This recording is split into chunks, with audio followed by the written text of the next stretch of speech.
ဗုဒ္ဓဘာသာဖြစ်ရင်အ ਨੇ ဆုံးအဲ့ဒီကံကံဤကျိုးယုံကြည်လက်ခံတဲ့ပုဂ္ဂိုလ်ဖြစ်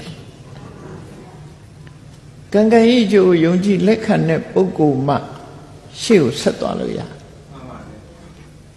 ကံကံဤကျိုးကိုညင်းပယ်လိုက်တာနဲ့တပြိုင်နက်မြတ်စွာဘုရားဟောတဲ့ဆုံးမတရားတော်တွေနဲ့သွေးဖီသွားပြီသူက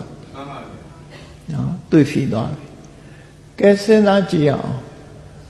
ကံကံဤကျိုးကိုလက်ခံသူနဲ့လက်မခံသူဒီနှစ်ယောက်ပဲကြည့်လက်ခံသူကဘယ်လိုစဉ်းစားလက်မခံသူကဘယ်လိုစဉ်းစားမလဲလက်မခံသူစဉ်းစားပုံလေးကိုကြည့်ကိုယ့်ဟာကိုယ်လည်းစဉ်းစားကြည့်ပေါ့ကံကံဤကျိုးလက်မခံဘူးဆိုရင်ဘယ်လိုလုပ်လဲအေးကောင်းတာလုပ်လဲကောင်းကျိုးမရပါဘူးမကောင်းတာလုပ်လဲမကောင်းတဲ့ကျိုးမရပါဘူးဒါတွေကအပို့ပဲကိုလှုပ်ချင်တာလုပ်မယ်ဆိုတဲ့လူတယောက်ဟာကိုလှုပ်ချင်တာလို့ဆိုကြတယ်ကောင်းတာလှုပ်ချင်တာနည်းတယ်မကောင်းတာလှုပ်ချင်တာများအဲ့ဒီပုဂ္ဂိုလ်ရဲ့ဘဝကိုကြည့်လိုက်မယ်ဆိုရင်အကောင်းဘက်သွားမလားအဆိုးဘက်သွားမလားအေးကံကံဤကျိုးလက်မခံဘူးဆိုကြတယ်အဆိုးဘက်ရောက်သွားပြီလမ်းကြောင်းပေါ်ရောက်ဖို့မရှိတော့ဘူးသူကလက်မခံတာကောင်းတာလုပ်ဖို့မစဉ်းစားတော့အေးကံကံဤကျိုးယုံကြည်လက်ခံတဲ့ကမ္မတက္ကတသမ္မာဒိဋ္ဌိဉာဏ်ရှိတဲ့ပုဂ္ဂိုလ်ကြတော့စဉ်းစားတယ်မကောင်းတာလုပ်ရင်ဆင်းရဲဒုက္ခရလိမ့်မယ်ကောင်းတာလုပ်မှကောင်းကျိုးချမ်းသာရတယ်လို့ဘုရားကဟောထားတယ်အေးကောင်းကျိုးဆိုးပြစ်စွာရှိတယ်ငါကဆင်းရဲဒုက္ခကိုကြောက်တယ်ကောင်းကျိုးချမ်းသာရခြင်းနဲ့ဆိုဆင်းရဲဒုက္ခကိုရစေတတ်တဲ့အကုသိုလ်တွေကိုရှောင်ပြီးတော့ချမ်းသာဒုက္ခကိုရစေနိုင်တဲ့ကုသိုလ်ကောင်းမှုတွေလုံးမပဲဆိုပြီးဟောကောင်းတဲ့အလုပ်တွေလုပ်မလာပဲဘူးလား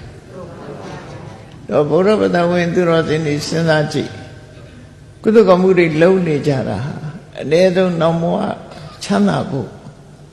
လူတွေပြောရရှိတယ်တို့မရှိလို့မလှူလို့မရှိဒီတန်တရားကထွက်နိုင်မှာမဟုတ်ဘူး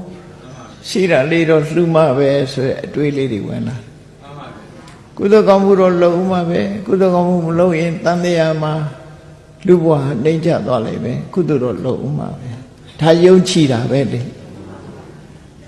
အဲ့ဒါလိုယုံကြည်လို့ကောင်းတဲ့အလုပ်တွေဟာလုပ်ဖြစ်သွားတာအဲ့တော့ရလက်အနေနဲ့ကြည့်မကောင်းဘူးလား